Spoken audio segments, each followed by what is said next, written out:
Are they slow living too? Yeah, they're dead. They're Messed up. messed up. You wouldn't give her that flower, would you? Us. What? No. Be a friend. Be very appreciative.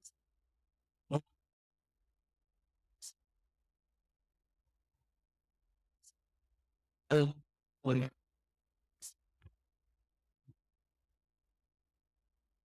Yeah, look at that dirty, glossy cover right there. It's the Blu-ray. We're back with Blu-ray. Oh, yeah, for anybody who doesn't know, John is a Blu-ray hoarder, and it's a good thing. He's got more movies than I do, and I was in awe. There's like 2,200. It's not Say that number again? 22. Wow. Jeez. Holy I got to catch up. You will never catch up because I'm never Holy going to crap. stop. I got to get back in the race on that, man. I'm never going to do it. I'm going to wait for the heat death of the universe and just let streaming be my guide. And when the sun nukes our electronics and whatnot, as it seems like it's going to soon, I'm just going to have to do shadow puppets again, like when I was a kid. Just in the corner. Jurassic Park. That would be nice if we had dinosaurs and Nazi zombies. Nazi zombies, by the way, everybody, is the topic of this episode as well. We're segueing from Nazi zombies into zombie Nazis. I think would be a good way. Kind of.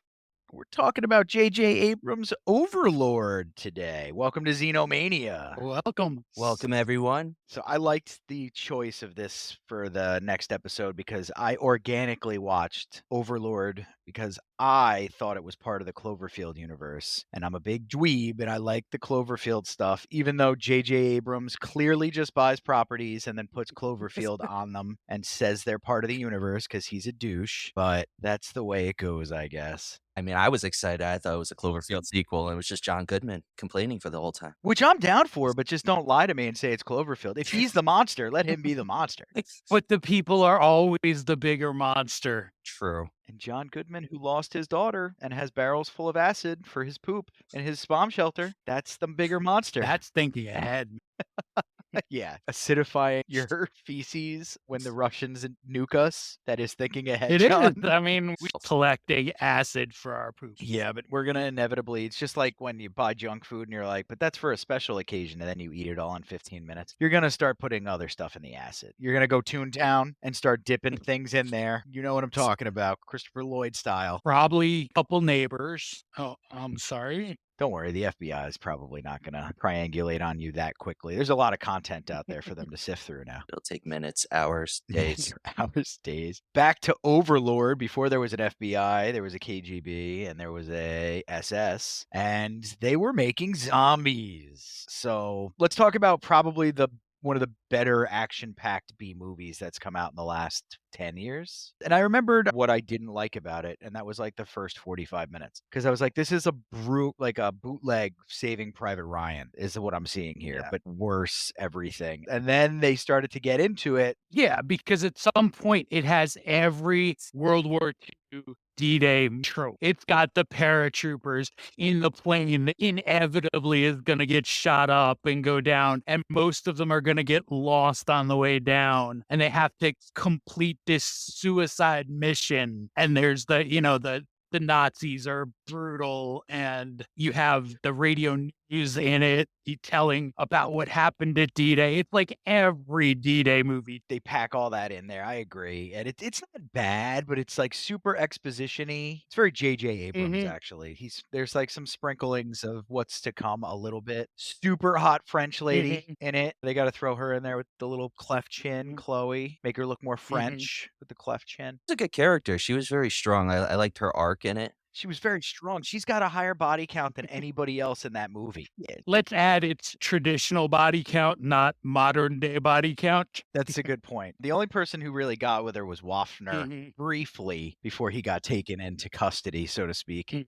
That was a little salacious, but we won't get into that too much. So we got the squad of Americans who each one of them fills like a role from the movie Predator. There's like each different kind of badass, right? Ford's like the don't get in my way, bro. Yeah. Boyz II Men is this super good guy. Like I'm such a nice guy. That's his entire shtick throughout the whole movie. Is like he always does the right thing. I hate him so much. I forgot the name of everybody else on the American side because they're pretty much carbon copies, right? Pretty much. I mean, there's Tibbet, Tibbet's the other one I liked actually. He's got the weird Mhm. eyes. He's got the GD eyes. the Jewish guy, Rosenfield. You got to have the Jewish Mhm. character Oh, absolutely. in there Yeah. just because like The added danger for that character. especially like dropped into the town named eugenics basically. He's one of their test subjects, though, in the film, too. Rewatching it, I completely forgot he survived because I was like, oh, he's dead. And then I was like, oh, wait, he survived. I was like, oh, wow, this is going to suck right now as he's pulling the cord from his side and you see the skin rip off. And he made it and he gets his Mhm. revenge, though. Yep. Piles those Nazis down with the gun. You got to do that. That's fan service. But I'll say Bokeem Woodlane, who's plays Sergeant Renson, right in the beginning, who gets gunned down, was just a shocker of a death because to me, like he's one of the bigger names in the film, and they just kill him off I instantly. love Bokeem Woodbine. Like, love that dude. But tell me he's not wearing fake teeth in this movie. Oh, he is. They're perfect. They're not only are they like perfectly straight, they're enormous. Those aren't the teeth he had 15 years ago. He's got the teeth that Matt Dillon wore in Something About Mary Yeah. in this movie, and it is jarring. So the movie essentially they start off the 101st Airborne, which is not what they call them, but that's what they are. Basically drops off into this town, and there's Germans there. It's World War II, and they're in France. So you have citizens of that town who are living there, and that's where you start to get into the creepy vibes, which is good because it's actiony up to that point, which isn't bad by the way, but it's a horror movie. I wanted to start getting creepy. And guys, what's the first thing you not jump scare, but like the first gross-ish thing you remember in the movie? I feel like it's when messing up his name, I'm sorry. Waffner. Waffner gets his cheek blown off. Oh god, that's later though. That was the one that really got me That is gory as hell. because it's just the makeup on it. It's so well done, and you just see it just blow right there. But the other thing I can say is Private Chase, when his whole neck snaps back after they give him the serum. That was intense. I think there's two. The first one is Chloe's aunt. When Boyce just gets the little glimpse Yeah. of her through the door, and you can tell that she's clearly all messed up. And that, by the way, that's Meg Foster, who was in the one Lords of Salem, They Live. That B cult movie legend right there. And you don't know it because she's buried under all that makeup. Wow. I didn't know that at all. That's awesome. I just saw Boyce thinking to himself, like, oh no, she's not going to age well. If this is her aunt, that does not bode well. Because he's definitely feeling Chloe up to that point. The other part that really creeped me out the most early on is when Boyce is in the lab and he uncovers the skull and spine that have been severed of a woman, and she's just saying to play over and over again, basically just repeatedly. Stop, please, over and over again. For those of you who don't speak French, arrêtez means stop, and s'il vous plaît is a dessert that she wanted. Yes. I'll just say in that scene, I think the creepiest thing is when she looks over at Boyce, her eye shifts to the right after it, and he's like, "What the hell?" I'm getting goosebumps thinking about it. It's like you have these small gems in this movie, these small gem scenes that make it even better than what it is. It's good. I mean, for what it is too, is like said a lot, but it's just a good watch. It's a good hang. I like a few things about how they do it, but those things you brought up, the scary, the gory and stuff, are the transition into the horror. Once it becomes a horror movie, it pretty much stays that way until the last 15 minutes, probably, right? That's like they have a little bit of a landing. Yeah. That's where Chloe uses an automatic weapon and takes out like 16 Germans when she comes around a corner. After poor Tibbet gets shot. Yeah, exactly. Just wipes out like the remainder of the German army that's not on Normandy for D-Day. But my favorite part was thinking about, all right, so I'm watching it. I played the Resident Evil 2 remake. I'm like, the serum has the T virus written all over it. I'm talking before we had parasites in South America, in Resident Evil 4 and stuff. I'm talking pure. You got a syringe filled with superhuman mutation fluid, and that's what you're going to take. And that's what the serum is that they're working on. They're trying to make super soldiers in Overlord, which is not far off from the true history of what the Germans were doing. It definitely gives that World War II prequel, like the Origins Relic Company. Waffner's really Wesker Yep. the whole time. He's lived this entire time. That's why. Dyed his Chloe's hair Jill blonde. Valentine. We'll make Boyce Barry just for fun. Could throw a nod to Barry from Resident Evil 1. It's blood. It's good, and I did love the zombie aspect of it. There are zombies, but they're really like super soldiers that go mindless. And it's a great segue from Dead Snow because they are very different types of zombies. This is a fast zombie movie. I guess Dead Snow is too. Yeah. I feel though with Dead Snow, they had a lot of weapons and stuff, but in this one, they're using their hands, they're tearing bodies apart, they're feasting sometimes. That's true. It's all that gore and all that. With Dead Snow, I feel like they were feasting, but they were like, we're just gonna kill everyone. We got a sickle here. They were sentient, you know, they had a mission and stuff. And Overlord, you get the idea that if this gets out and spreads, then you've got yourself a true apocalypse on your hands. And the Germans are like, yes, we will make the super soldiers. And it's not great. Boyce is not having it at all. How many years of therapy is Boyce gonna need when he gets home? Depends on if Chloe comes home with him. I don't think that's happening. No. Probably He's not. going on another mission. Yeah. But the Department of Veterans Affairs will definitely put him in the wait list for therapy. Poor old Boyce. But let's talk about my boy Ford for a second, too. There's a few scenes in this where Ford sort of foreshadows what he's going to do in the end. But Waffner is the big bad in the movie. He tries to rape Chloe. He gets taken hostage. He kills someone when he's He just kills Chase. he kills Chase while he's just shooting around. I don't know how you remember their names so well, Ryan. He kills the chaff named Chase, and then Boyce takes him down because Boyce is going to Boyce. And then at some point, they bring him into the church from where he was being held prisoner. Or where does he get his hands on the serum? Waffner. In the attic because he gets the serum in the church, but what leads to it is the Boyce has the serum and he brings Chase back to life, and it's a whole big issue. Yeah, they have to kill Chase 3 times. Yeah, and they stomp he stomps his head with the gun butt, and it's so vicious. But it's like from a movie person's point of view, it's like this is cool effects, and then you're like, this is horrible. I just want to tell you, Ryan, I love you, but if you turn into a zombie, I'm going to stomp your head with the butt of the gun. You're not Ryan anymore. Just have a camera ready. He had a Oh, camera God. ready. That's all I'm saying. No, thank you. I don't want to relive it. Over and over. They did what had to be done. Yeah, every Saturday night. Let's remember, Ryan, not all the good times, but just this last This thing. last 10 But yeah, minutes. on his head to make sure he doesn't reanimate and kill us all. He gets up the first time too, and he actually has like some of his wits about him. It's like, I'm thirsty. It's hot. And then they have to shoot him, and then he gets up again. They're like, we may have a problem here. Yep. Right. And then they destroy everything above the neck. And then so Ryan said that's where he gets his hands on the serum, and then Waffner becomes Super Waffner, and that's a problem. But Ford at one point in the movie says you got to play their own game to beat them, something along those lines, right? Yep. Which sets up Ford getting roided up on the serum later on. But we'll get to that later. So Waffner gets the serum when he gets back underground. He managed to free himself from a situation that he's then going to put Ford into very similarly. And he points out too, like, I don't have rope, and then one of the most uncomfortable things in this movie is him picking Ford up and putting him on a meat hook underneath his sternum. But in the chaos of a reanimated Chase, Waffner manages to free himself, and there's a gunfight. Waffner gets shot. He gets underground. He goes straight for the serum. And I'll give you two of the scariest words put together: Nazi doctor. Yeah, fair. And so you get two of the scariest words, and then you get four of the scariest words in mutate Nazi super soldier.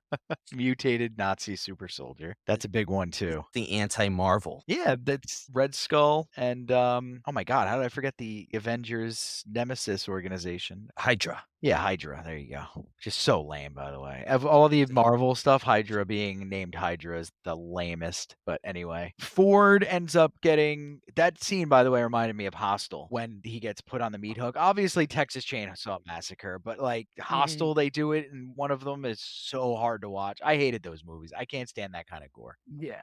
I'm not It's the into Achilles tendon. Ugh. Yeah. Gage doing that in Pet Sematary still to this day has me messed up when I walk by a bed. I'd rather somebody come at me with a serrated blade that's all rusty than a perfectly sharpened scalpel. Dr. Giggles and stuff like that messed me up with that. Love Dr. Anyway, enough about my trauma, kids. I was gonna say Dr. Giggles is great. He was great when you didn't watch like October Horror Fest in 1987 when you were 5. Following that would be Clint Howard's Ice Cream Man. Yeah, Clint Howard's scary enough without any added script or any prosthetics. He's terrifying. Actually, he'd be a good Freddy Krueger. We were talking about that nobody could really step up and be Freddy Krueger except for Bill Skarsgård at work. And you know what? Clint Howard might have to be that guy. Joker, Bill Skarsgård right here, man. Oh no, you're I'm wearing for the, it. you I'm really for it. wearing the shirt? Oh man, you're gonna get. Oh no, it's a Oh. Joker shirt. It's hold Okay. on. It's from the Killing Joke. It's a safe. It's a You're safe gonna Joker set shirt, me but That off joke on was awesome, by the way. Skarsgård already. Can this guy not on his own? Like Pennywise was fine. You did a good job, but that's Tim Curry's. The Crow was not fine, and it's not yours. That's Brandon Lee's, not yours. And now the Joker. Come on, Bill. You can't do it. And it really, like Heath Ledger and Nicholson, I think, would be the property rights owners for the Joker, right? Am I off base Absolutely. with that? Except for the No, animated yeah. versions, which were fantastic too. But right, those are the two best, and they're very different, so we can kind of let them stand alone. Jared Leto's was horrific. I can't say it any other way. Who am I leaving out? Was there another Joker out there? Cesar Romero from the '60s show. He wouldn't shave his mustache though. That was the only issue. That's right. So through the white makeup, it was just. I mean, apparently Bill mustache. He was Skarsgård pretty might good. not. That too. was honestly, he was more like Jack Nicholson. Yeah, well, so that's another fun fact about Nosferatu. Since we recorded episode 1, we found out that Nosferatu has a mustache in the film, and it threw us all kind of for a loop there. It's huge. It's enormous. It looks like Tom Selleck was on Atkins, is what it looks like. It's just terrible. I thought it was a joke. I was scrolling through Reddit and I saw the picture and I was like, what? The internet's so stupid. Nope, completely substantiated. Son of a bee. It's historically accurate. When when Orlok gets prostate cancer, or no, not that. Tom Selleck is what I meant to say. Oh, Jesus. So I have to ask, do you think Skarsgård showed up to shoot Nosferatu with the mustache and told Eggers he refuses to shave it? And Eggers was just kind of chill, like, okay, Nosferatu has a mustache. It's possible. Like if Ari Gold is his agent, that could probably work out. Cavill did it, and it ruined the first 15 minutes of Batman versus Superman, I think.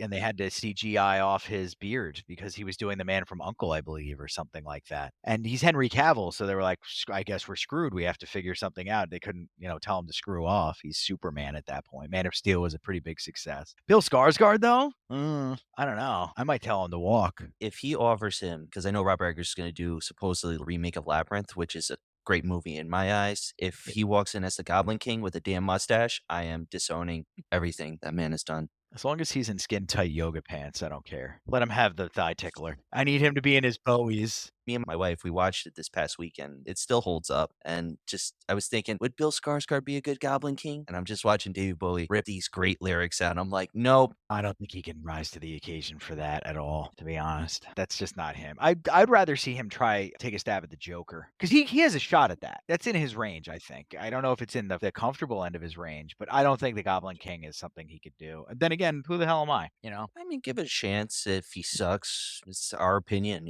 That's what matters. That's the whole great thing about like watching movies and stuff. It's all opinionated. I like being wrong, though. I do love being wrong. I love like being totally dead set on something that, it's going to suck. And then they crush it. And you're like, wow, I totally changed my perspective on how I think for at least a day. I'll be honest, it did not work for me with Star Wars, The Rise of Skywalker. Went into that. Though, I was very disappointed. They tried, but it's too Disney for that. It needed more like rage than it got. And Plagueis. So Yeah, great name. here's the thing, though, and this is my Star Wars generation thing. I think, like, I grew up, the only Star Wars I had was 4, 5, and 6. So for me, the disappointment in Star Wars came with Phantom Menace. And everything after that has just sort of met that expectation. So it hasn't sucked as much for me because Phantom Menace killed it. That's fair. And now it's just, okay, it's Nope. fine. Hey, this is what I expect from Star Wars now. But I think for younger people who grew up, like Phantom Menace always there or came around when you were pretty young, a disappointment. It's Phantom Menace. It's basically Star Wars for kids at that point, but it sort of works for a younger generation. I think you're going to get that with the last 3 too eventually, is you're going to get a younger generation that's like, they're fine. I think for me, it was already ruined. So Fair. those 3 were fine. There was redemption in the animated stuff. And the backstories they did, like, where they flushed out Mace Windu and his power source and things like that, like, they crushed all of that. I'm with you 100%. There was a portion of time when I was watching Phantom Menace, and, you know, you got your great scenes in that movie. You got your Darth Maul fight and stuff like that, but there are portions of that where I was watching, it's like, okay, so I'm basically gonna grind out 9 hours just to watch Yoda fight. That's literally what I did. I just wanted to watch Yoda fight. We were watching Cuck Vader, and that's what the movie was about. He's so whiny. And I couldn't watch Hayden in anything. What's his last name? Hayden Christensen. I was gonna say Dickerson, so I guess that works. That's fine too. He That's plays fine. the exact same role in the Star Wars movies as he does in Life as a House, by the way, which is he's a whiny, bitchy little son whose dad's dying and he just wants his family to come to a house. He's like, man, the whole movie. It's the same thing. Was it because he didn't have the high ground? I knew it. I knew it was coming, you son of a bitch. I knew it. His dad did have the high ground. Prominent actor, too, whose name I've never known, but whatever. And I'm not going to flush it out now because it would take 20 minutes to figure it out. But Life is a House, good watch. And the Star Wars movies, depending on when you were born, maybe. But back to Overlord. There's no zombies in Star Wars. Actually, there probably are. I'm sure if there aren't, there will be. There will be someday. Yeah, they're not going to let that die. They're Sith zombies. No, I mean, that's not a terrible idea to be able to use. And anyway, back to Overlord. So So the Wookiees don't show up, but the Ewoks sure do, and that's what happens in the third act of Overlord. They're coming out of the trees with their spears and the Nazi zombies. That would be sick too. But no, I mean, Overlord is at that point, what you see is what you get, which I actually appreciate from an Abrams movie because there's no bullshitty twist. It's just they destroy the facility, they get out, and then the American platoon leader, whatever you want to call him, asks, "Was there anything there?" And Boyce is like, "No." And that's the end of the film. Now, what I want to know is how could they have possibly tied this into Cloverfield? Yeah. Nobody believes Boyce. They go and dig up the bunker. They find the serum. They test it. They do all this stuff. And in that brief moment in time where we listened to scientists and believed everything they told us, some good scientists came along and said, this is horrifically dangerous. We have to get this off of this planet. And they shoot it up in one of the Apollo missions and leave it up in space where an alien finds it. And Cloverfield. What in the Rick and Morty did you just do? This is definitely the prequel to Cloverfield, ladies and gentlemen. Then J.J. Abrams has to buy that Dark Side of the Moon horror movie where there's aliens on the dark side of the moon. What the hell was that one called? And then you've got it all. That's full circle. That would work. The best part of that franchise was the marketing schemes that was on point. The way they made people dig up like old websites that they'd created for the fake corporations in the movie. That was sick. And Sluggo was a big part of that. And then they Easter egg that in other movies. That was cool. Everything else about that franchise has let me down in a horrific way. I'm okay with it. I have a very love-hate kind of relationship with J.J. Abrams, too. I agree with that. He's had some, he wrote Armageddon, Joyride, wrote and directed Mission Impossible 3, Super 8, and then Star Wars Force Awakens, and then Star Trek Into Darkness, he directs really good films, and then he's got films like Star Wars, The Rise of Skywalker. You just accurately described the love-hate relationship I have with J.J. Abrams. He's like a roller coaster ride. I need to clarify something for you. Are we proud that J.J. Abrams wrote Armageddon, or are we mocking him for writing a scene where Ben Affleck is playing with animal crackers on Liv Tyler's stomach as a romantic? I think I was 13 when I saw that, so it was romantic enough for me. I still remember the exact curvature of her belly button, John. Well, yeah. No. Don't want to close my eyes, John. Listen. Don't want to fall asleep. I will never fault any for bringing that belly button to the screen. Nobody. But the rest of that scene, animal crackers and my soup and just this little precious dancing little cheesy as cracker. hell. Never wanted to punch Ben Affleck more than I did in that moment. Oh man, there's a recurring feeling and thought I have often. Actually, he bounces back and forth from like anti-hero to despicable, awful guy, and then back again for me a lot. But that scene, you have an absolutely valid point. That and like the super cheesy, that's your dad on TV when like the miserable mom won't let her oil rigging ex-husband or current husband. I can't even tell. Or if maybe it was a one-off relationship, who knows? But she like won't let him see the kid. It's like, you're a deadbeat. Or, And then he's in space. you have the whole tough, rugged miners getting on a spaceship and they just spontaneously break out and leaving on a jet plane. Very true. That's J.J. Mhm. Abrams, though. It's like watching Lost. Kim loves Lost. I'm okay with it. I thought it was a good watch. The way he ends it, though, is very J.J. Abrams. Like he just completely rips off the ending of Chronicles of Narnia and like to a T. And no, the train, children, you never got off the train. Narnia is heaven. Yeah, that's Lost. And I was like, ugh, Abrams. He probably was responsible for the last season of Game of Thrones, is what I'm trying to say. He sucks at landing the story, those big arc stories. That's perfect. I can bring us back to Overlord. So Perfect. the guy that played Wagner, and I'm going to butcher this name because I don't know how any of it's supposed to be pronounced, is Pilu Osbeck, who was in Game of Pretty good. Thrones. Who does he play in Game of Thrones? Euron Greyjoy. Oh, he's Yep. Euron? And Nice. we can didn't know tie it him was the to same King guy. too, because he's Straker in the new Salem's Lot remake. I need to get more sleep. For me not to have connected Wafner to Greyjoy is bad because it's very much so him. He like doesn't have the beard. That's the difference. And it's not a big beard in Game of Thrones. It's like a 5 o'clock shadow. Pilu is an amazing actor with a lot of range, especially when performing the villain, as we have seen. But that's what makes this movie great. The actors which bring this simple premise to life and, of course, over the top. I love it. The end of Overlord is super like what you see is what you get in Overlord. There's no twist. It's just a perfect B movie. It's super actiony. I like that the soldiers shoot other soldiers in it. They don't just shoot and there's sparks. That's good too. They like actually land bullets into bodies and people fall down. That's fun. And the action and the gore is like everything goes above average in it. It's just a good movie. And mother and son, because that's Goldie Hawn's son. And I mean, I couldn't help but think of Private Benjamin the whole time. That's where he gets his ass from. Oh yeah. You can Oh yeah. tell. He's got his. You can tell when he's wearing the fatigues. That's Goldie Yeah. Hawn's ass for sure. Kurt Russell, who played Wyatt Earp, names his son Wyatt Yep. Russell. Like I can't get it out of my Yeah. head. It's a good name. We know a young Wyatt who's an awesome kid. It's not terribly uncommon. I think when we enrolled my kid in daycare, it was like Remington, Wyatt, and like Bryden. There's there's a curveball, but there's like a lot of strong male names coming out of the woodwork. So Wyatt seems like it's appropriate, I guess, but it's just interesting. You know, the similarities between him and his dad and the Thing. I think the stakes are very different for Wyatt as far as that goes. Whereas Kurt Russell was in Carpenter's The Thing. I don't think he knew that movie was going to be that movie. Not even the cult following and that everybody was going to dig into it for years and years to come. I just don't think he thought it was going to be as good as it is. It's not that he phones it in or anything in it. I don't think any of them thought that movie was going to be as good as it was. In this movie that cost them like $3.8 million, or was it like $38 million?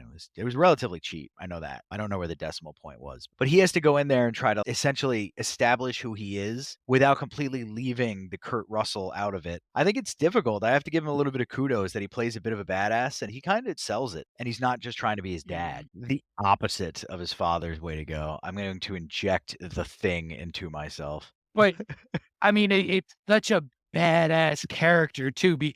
I mean, he gets the meat hook off the sternum, but then he manages to pull himself off. That's maybe one of the baddest things I've ever seen a movie character do. Dude, if you put me on like super zombie steroids and I'm well aware that I'm not going to last very long on them, I'm gonna pull myself out of that meat hook too. I'm gonna use my intestines to lasso the guy. But he pulled himself off the hook before this Europe. Oh, that's a good point. And I'll say this for Overlord also. I'm not sure that there is a movie with more scenes of wheezing through a sucking chest wound and Overlord. Are we talking about what's his face? You get Chip, whatever Chase. his name is. You get Ford doing it. Chase. Like everybody's wheezing through gaping chest. Why not? I mean, if you got one, you might as well use it. The movie does a great job with that, with making you uncomfortable with the wounds, the injuries, and the gore. That's a Guillermo del Toro special right there, too. He likes to do that as well. He combines weird with it, and not like gore necessarily, but it works because it's contrast. And you can see a muggle like me. I'm not traditionally trained in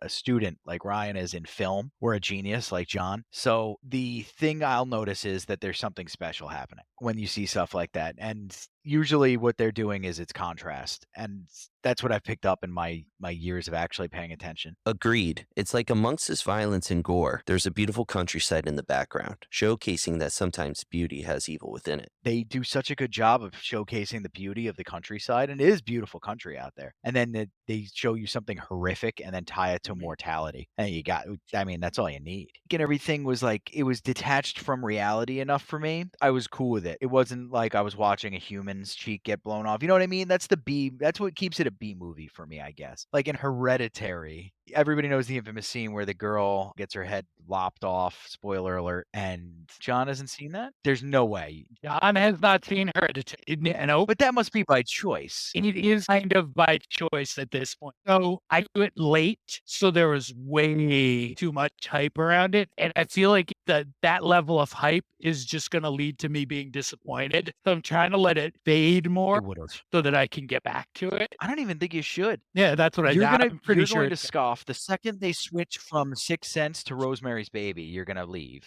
You're going to be pissed. Because that's where I got annoyed. That's why I preferred Midsommar even more than Hereditary. Midsommar is a way better movie, in my opinion, too. And it's also much more predictable, but better. You haven't Nope. seen that either? Nope, I've missed that whole trend. The zombies don't show up for a while in Midsommar. There's no No. zombies. There's no zombies. No, I didn't think so. Yeah, we're not going to spoil any more horror movies. I only said what I said because I thought you'd seen everything like at least 100 times. You have 2,200 Blu-rays. I have Hereditary. I know what happens. Oh, been God. spoiled, so you can spoil it over and over. People liked it for the shock of that moment, the audacity to decapitate the child yeah. in the movie is what they liked about it. Because it does, it punches you in the stomach. You're like, holy crap, she's like a special needs kid, and they literally have her head taken off by a telephone pole. It's brutal. Long legs too. There's like a 22-second scene where Nick Cage does that in Long Legs, and that's the hardest part of the movie for me to watch. That is a rough scene in Long Legs when he keeps bashing his head against the table as the detective is just watching him, unable to do anything to help him because he's just going crazy. There's a perversity to self-mutilation that doesn't sit well with me. And that, I mean, there's stuff I enjoy more than other things in horror, but I can't deny the filmmakers their ability to make me squirm. That's what makes me enjoy them. It's always a shard of glass and the like. That's always the worst for me. Do we have any suicides in Overlord? Ford could kind of count Kinda. because he's like, leave. Yeah, kind of. I feel Ford sacrifices himself because he injects himself with the serum, as well as he takes his own life in order to save Boyce. Good point. There's a huge difference between sacrifice and suicide. I called him a nitwit like under my breath while watching it. Boyce, I don't know why I hated him so much. I just don't feel like he deserved any of the heroics he was given in the movie. I feel like it's because he's just a really good guy. And because of that reason, he's always doing the right thing. He's trying to do the right thing, at least. I mean, remember when they're in the training camp, according to Tippett's story, he lets that mouse live by releasing it into the field. I mean, I don't kill like bugs and stuff, but you know what's funny? I do kill mice. I don't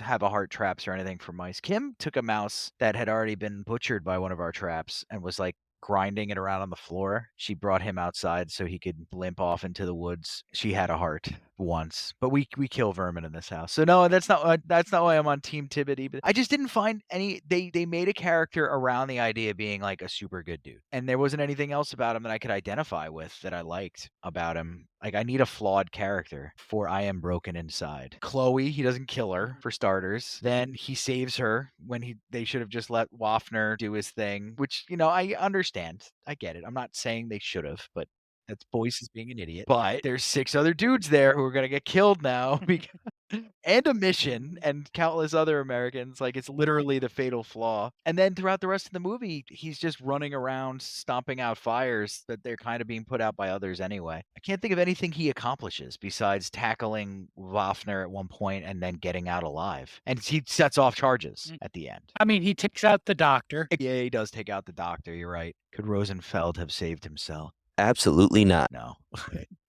No, no, no. he couldn't. Now I just don't want to give him anything. Not with that colostomy bag attached to him. You can make good time with a colostomy bag. You don't have to stop. Just keep running. But no, just taking the piss out of Boyce's character, to quote my Australian friends, would be something I could do all night. So I'm going to stop shitting on him. But he sucks. I was rooting for Waffner. Yeah. No, I like Ford. Ford's my guy. Yeah. They did a good job with Chloe not being a damsel in distress either. Mm. She kicks some serious ass in the movie. The funniest thing about her, though, is when she pretends not to speak any English in the beginning because she doesn't know if she can trust them. That was the stupidest shit I've ever seen in my life. And then he doesn't shoot her in the back of the head, and she's like, now I can trust you. It's a pretty big risk, Chloe. And that trust expands for her letting them all into her house, along with her younger brother, as well as her sick aunt. Come meet the Elio's Pizza. I call my aunt. I saw the eyes. The eyes brought me back to Basket Case from the 80s with her eyes in the door frame. I was like, ugh. Well, speaking of PTSD, the fact that they let her live too. I mean, at that point, you kind of have to put her out, don't you? Like, she's not going to recover from that.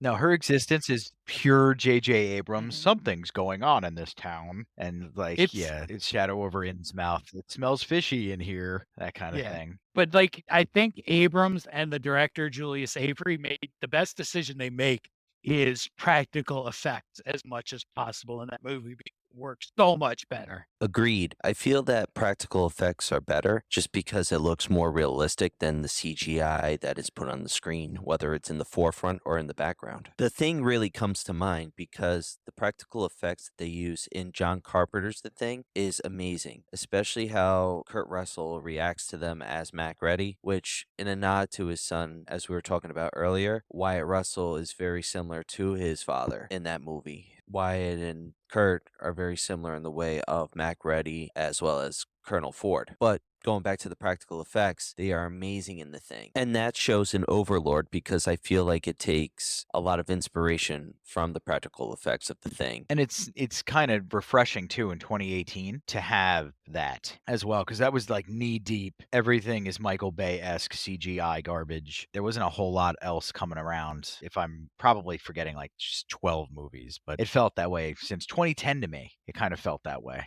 The overuse of CGI. So I agree with you. The practical effects were awesome. And that's why I think you keep kind of going back to The Thing. It does bring that to mind, Yeah. that kind of greatness. I want to do that at work just to see like who's been drinking though. Like, can we do that? Everybody, we need some blood. So you see like 5 people sneak out of the room. Nope, get over here. Just like in the movie, I'll be strapped in the chair, doing the blood test, waiting to see which person is The Thing. Yeah, exactly. Exactly. Then I can't. I'm just thinking one staff member's head splits in the middle. You know who I'm talking about. But amazing. Yeah, next to that person. Yeah. Oh man. So we can't do Nazi zombies all the time. Probably not going to be able to shit on J.J. Abrams next week. So what are we doing? What are we talking about next, guys? Where are we segueing to from here? It's been a lot of zombies. Yeah. What's next episode going to be about? I mean, to be honest, I'd rather keep going with the zombie movie marathon and watch Zombieology. I'm very interested in seeing that film. All right, people. So we're going more zombies. It's the trifecta, the unholy triumvirate of zombies. We're gonna do Zombieology. What is Zombieology, John? Feel like you can't describe it well and to it, but it's Asian zombies. There's chicken with toast and an egg as a body. It's bizarre. I'll leave it there. All right, we're not going to be able to phone this one, and this is going to take a full watch. Are you sure it's not Robot Chicken? It sounds like you were talking about Yeah. Robot Chicken. I mean, it could be a So we've got Nazi zombies done to death. Another demographic that's not communists. I need other kinds of zombies. Oh, you'll get other types of zombies. So what we have for you this week is 5. I did 5 military horror movies that everybody should see, and I think Ryan, you went with historical Ooh. horror. Yes. You guys did your homework. I was hoping Yeah, you'd be like Hindu zombies and we'd make some jokes, but no, you guys actually have stuff. All right, let's hear it. Okay, so my 5 very themed horror movies. We'll kick off with Dog Soldiers, which was a Neil Marshall movie who also made The Descent. But in Dog Soldiers, a group of Scottish troops are on a training exercise and they stumble upon werewolves. Oh, cool.